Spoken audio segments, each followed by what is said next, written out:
pikërisht të kushtet për cilat fola më herë që lidhen me drejtat e njerëzit, me luftën kundër korrupsionit, krimit organizuar, drogës dhe të tjera.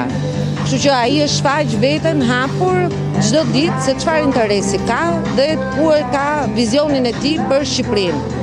Dhe ky vizion jo vetëm që nuk ka lidhje me 2027-ën Shqipëria vend antar i Bashkimit Evropian, por ai po na ndryshon kurs dhe dëshiron që të na vendosi bashkë me Serbinë si një vend që është me një këmbë në Rusi dhe me një këmbë në Bashkimin Evropian që as më tepër drejt Rusisë me sa duket, siç e ka treguar dhe së fundmi.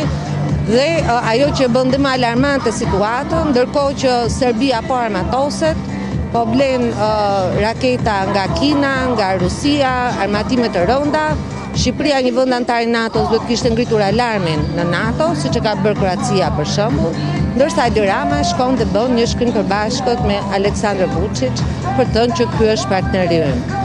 Këto janë papranueshme dhe janë të gjitha arsyet që çdo shqiptar duhet të jetë në shesh për të protestuar dhe për të mos ta lënë veten si viktimë të nështruar të një autokrati. Por nga ana tjetër vetë Edi Rama thoshte që ju, Partia Demokratike, flisni në anglisht më të zezat për Shqipërinë tek vendet anëtare apo edhe tek institucionet e Bashkimit Evropian dhe jeni kundër integrimit, me akuzën e tij po flas.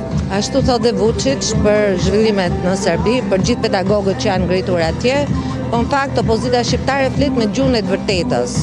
Gjuha e vërtetës është ajo që dëm Edi Ramës dhe kjo është e njëjta si në shqip si në anglisht. Kjo është gjuha e vërtetës në këtë shesh dhe herë të tjera që qytetarët kanë dalë kanë protestuar dhe siç vazhdojnë të protestojnë edhe në formate dhe më të vogla në qytete të ndryshme, përfshirë në Shkodër apo fermerët apo në përlagje, duke konsideruar këtë situatë aktualisht të papranueshme.